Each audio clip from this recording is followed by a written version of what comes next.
Welcome to Making Sales Social Live, as we share LinkedIn and social selling training, strategies, and tips that will have an immediate impact on your business. Join Bryn Tillman and me, Bob Woods, every week. Making Sales Social Live. This is the recorded version of our weekly Making Sales Social Live show. Thanks for joining us for this special episode of the Making Sales Social podcast.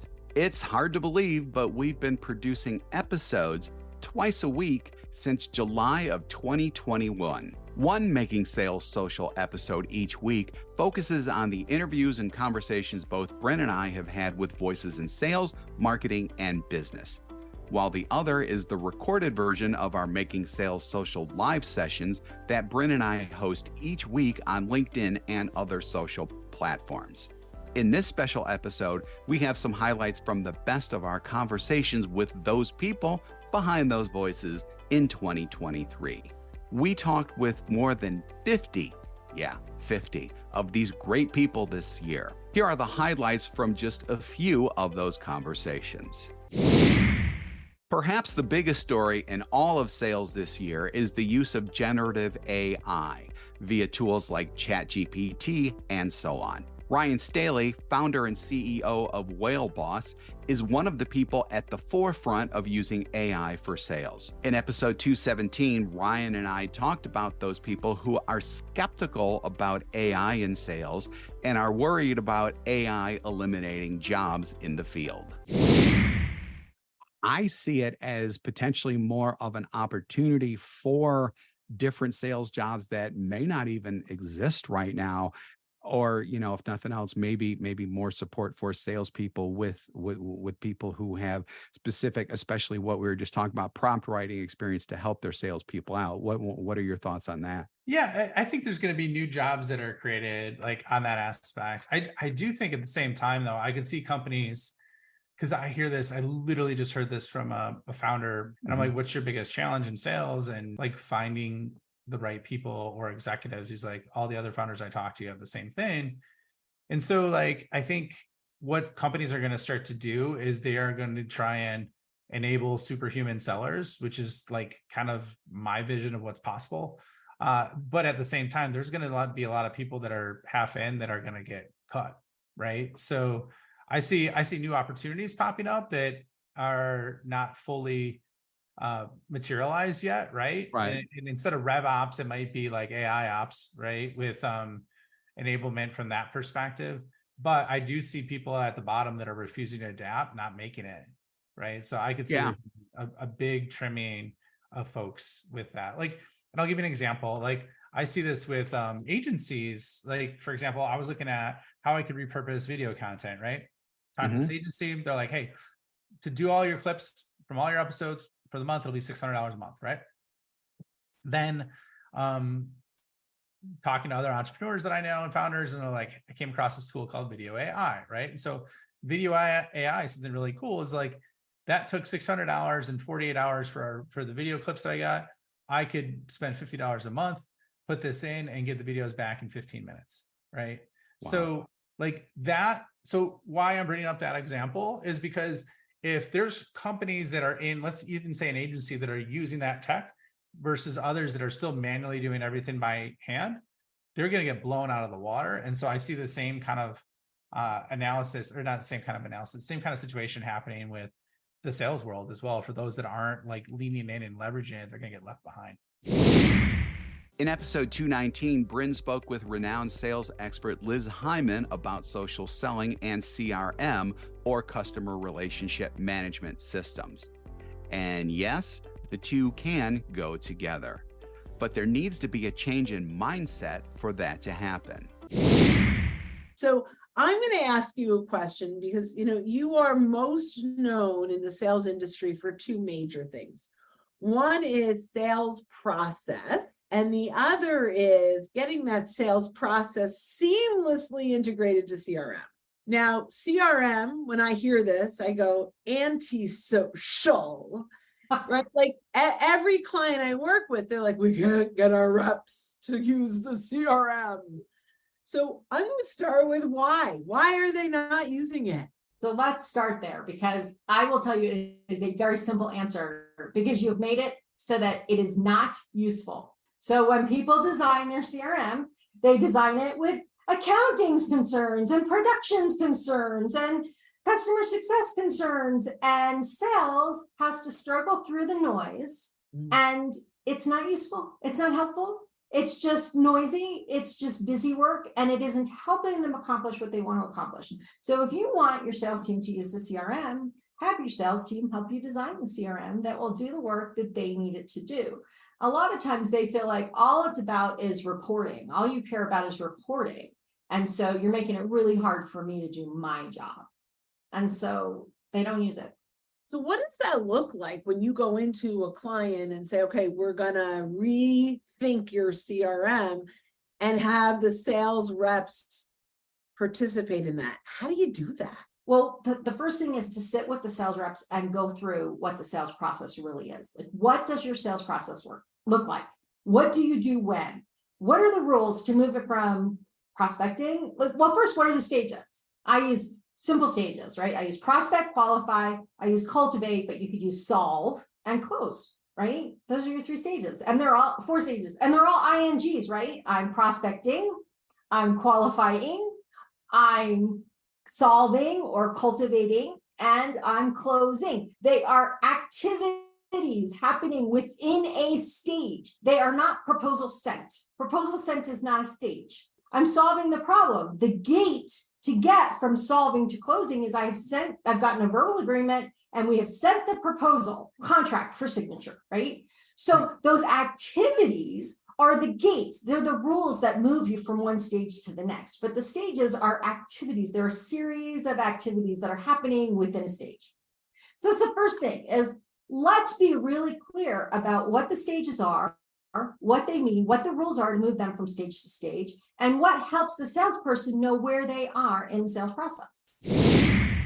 In business, the role of digital content in the sales process hasn't expanded as much as many think it has. In episode 226, LinkedIn brand strategist Jesse Von Brugel and I discussed this point and how it's changing as the world of sales changes. Yeah, I think it's still something that's very doesn't get like enough attention within businesses, because it's of course it's a long-term strategy, and there needs to be a lot of buy-in from the team. So what I've seen so far from like the more employed world is that sure there are some people that try it on their own, but it's often not really like it's more done from themselves than from the company itself. And now you see the trend picking up that companies start to see the importance of it. So then more of the departments are like shifted into that. And I think LinkedIn is still one of the biggest platforms for that. But then you see like kind of like a spray and pray method, what you often see. So it's like people are good for it or like enthusiastic for like 2-3 months, then don't see the results and stop doing it. And especially with Right. the branding and like the content game, it's of course the consistency that pays off the most. Yeah, definitely. Yeah, I mean, you see so many companies out there expecting this huge initial bang, and sometimes it does happen. I mean, we can't deny that, but more often than not, it is a long game, and it's just like building credibility. Generally speaking, credibility building doesn't happen immediately, and I think that there's a lot of correlation between just the overall thought process behind building credibility and then using digital content to build that credibility, because you're still building credibility in the end, and that doesn't happen in 2 to 3 months. No, exactly. And even if it would happen in that 3 months, it's often like a short-lived effect.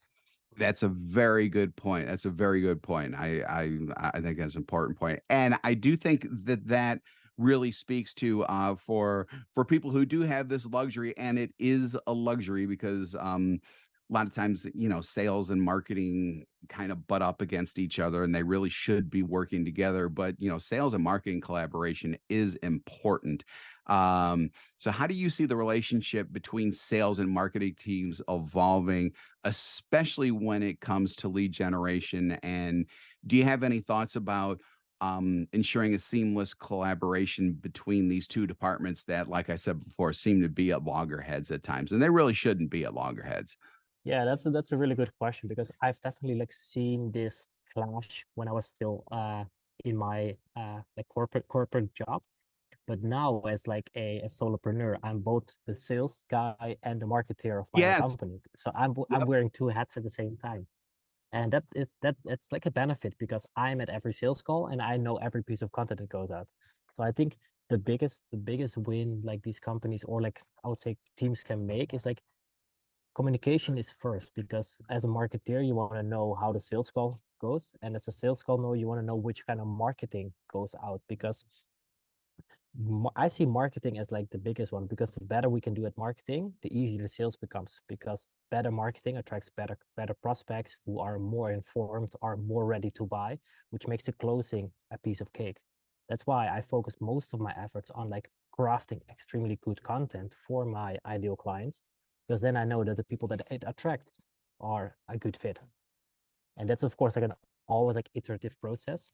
But I think a quick win for like teams could be just starting with, okay, what are the most common, I would say, deal breakers from a sales perspective, and then we put on the marketing hat and like, okay, how can we create or manufacture assets that we proactively put in the hands of prospects to make sure that these deal breakers are not an issue anymore.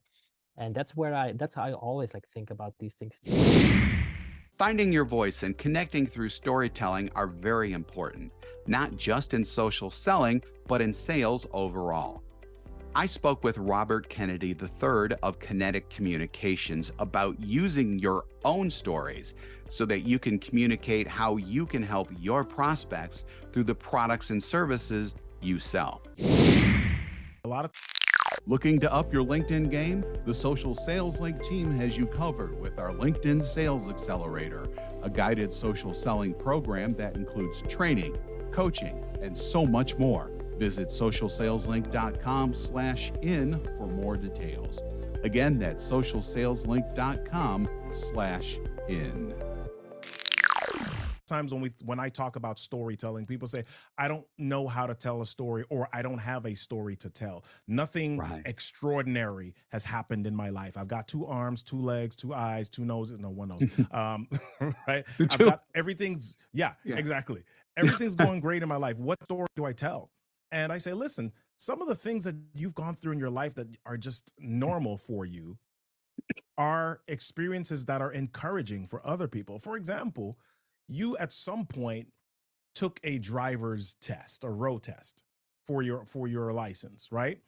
What was that like? Did you feel nervous about it? Did you pass it the first time? Was there ever a time in school where you were uncertain about something, or a test or an exam, and you had to study hard or study different?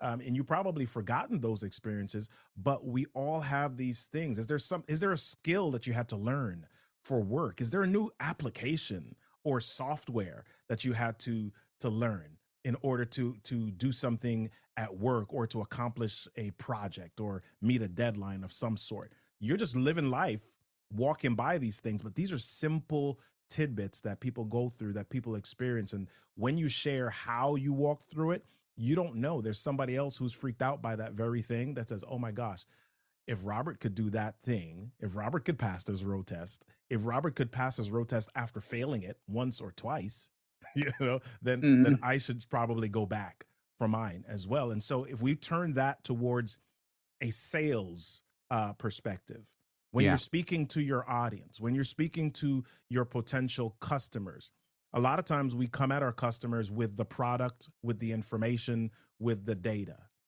And what customers really want to know is, will this work for me? Will my problem be solved? Or how do I know? And so instead of me just saying, yeah, 49% of people do blah, blah, blah, blah, my response to connect with them is, you know what? I went through a similar experience, right? If I'm using real estate as an example, I speak to a lot of real estate companies, real estate agents, et cetera. Mhm. So I might say, listen, if you're trying to convince somebody about buying a home and the process of buying a home, I lean into, you know what?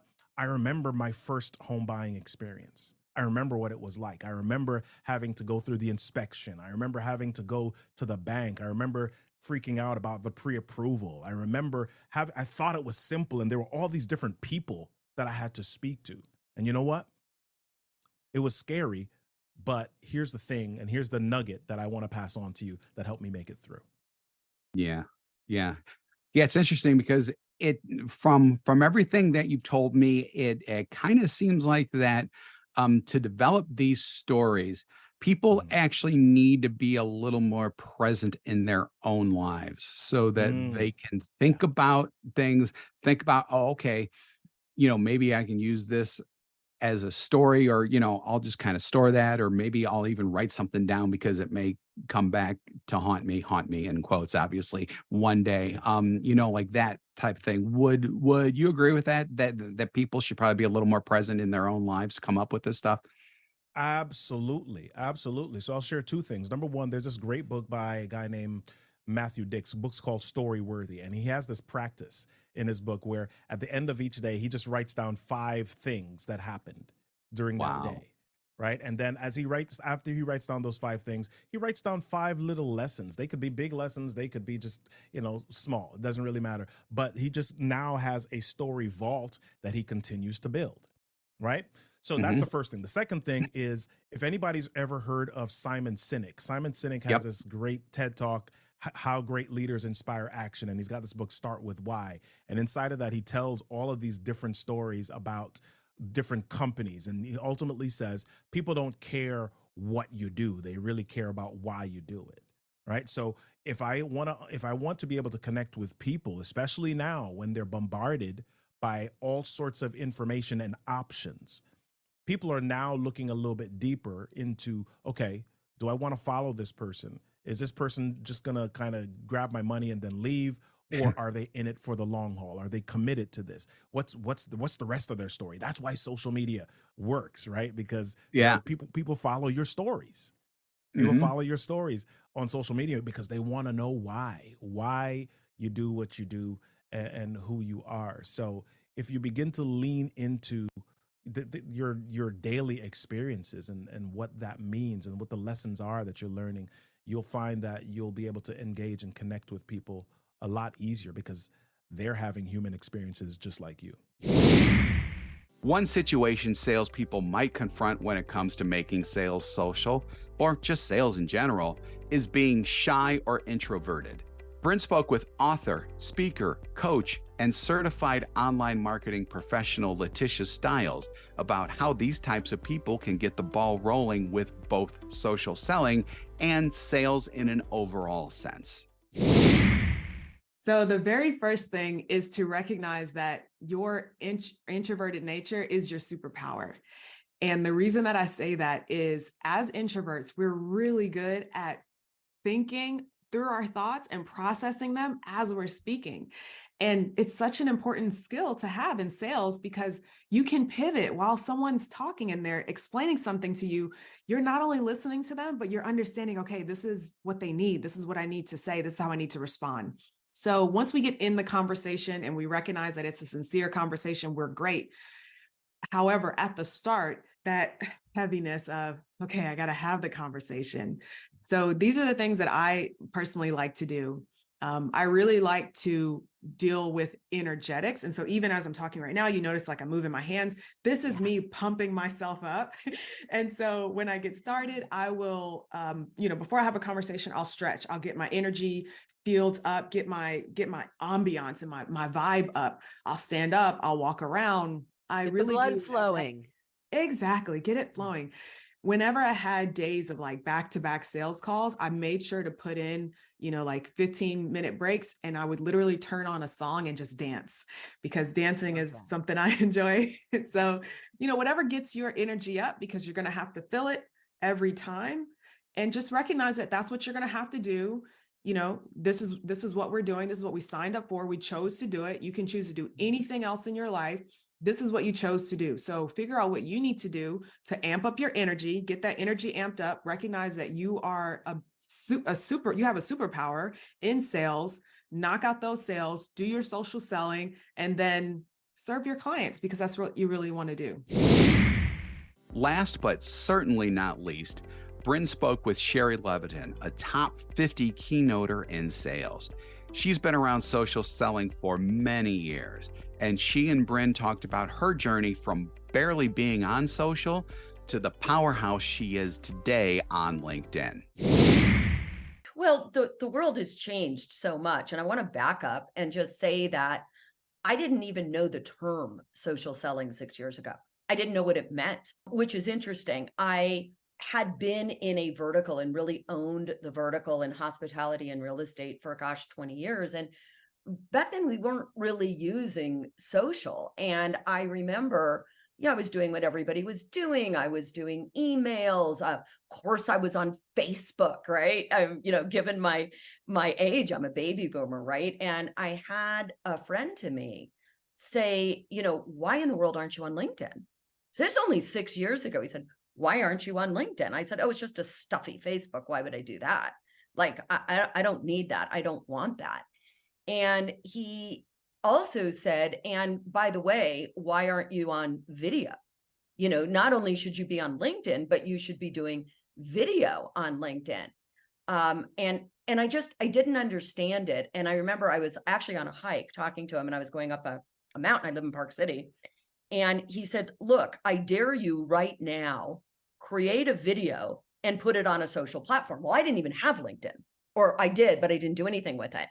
And, I was kind of mad at him because he was challenging me. And he said, and oh, by the way, the videos you do that are like for sale, they're boring and they're inauthentic. And it's you in front of a bookshelf looking all dutied up. He says, why don't you just make a video right now, put it on Facebook, and see what happens? Well, I'm like, ticked that he's telling me that my videos are inauthentic, but I love a good challenge. So I said, okay, fine. I'll make a video and I'll put it on Facebook. So I made a video. I think it was like the 5, things you need to be a great seller or whatever. And I looked a mess because I was hiking, and he said, that's the point. People my age want people to be more authentic. I put it on Facebook and I was absolutely blown away. I got more views on a 5-minute video than I would have gotten in a year's worth of blog posts. And I sort of realized, wait a minute, if a picture's worth 1,000 words, what's a video worth? Well, it turns out a lot. And it sort of changed my life. And then I thought, oh, well, he was right about that. Maybe I ought to get on LinkedIn. Maybe I ought to start putting videos out on LinkedIn. So what social means to me is going where the customer is. It's using all of the channels we need to use instead of this old school, oh, I'm going to send an email or even send a text. Well, if that person isn't on email or text, you need to go where they are. Are they on Instagram? I used to have a client, the only way he would return any message is if I DM'd him on Instagram, literally between 5 o'clock and 7 o'clock at night. Like, so that it's this idea of go where your customer is. And we're in such a mobile society that you better figure it out. What social network are they on? And then to really build your presence there. And one of the things that about LinkedIn is if you're selling to businesses, that is the platform. If you're selling, more B2C, then you're going to want to think about, okay, maybe that's Instagram, maybe that's TikTok, but that's to me what social is. We had such great conversations with these and other business leaders over the past year. And we ain't going to stop in the new year either. Want to hear more? You can access the full individual interviews with all of these great human beings in the library of the podcast platform you're currently on. And of course, feel free to browse all of our episodes. You'll find lots of help that can aid your digital sales efforts. And if you're not subscribing already, go ahead and click that subscribe or follow button. You know what I mean. With that, I'm Bob Woods of Social Sales Link. Here's hoping your 2023 was a success and that 2024 either meets or exceeds your wildest expectations. So when you're out and about throughout 2024, make sure that you're making your sales social. Don't miss an episode. Visit socialsaleslink.com/podcast. Leave a review down below. Tell us what you think, what you learned, and what you want to hear from us next. Register for free resources at linkedinlibrary.com. You can also listen to us on Apple Podcasts, Spotify, Stitcher, and Google Play. Visit our website, socialsaleslink.com, for more information.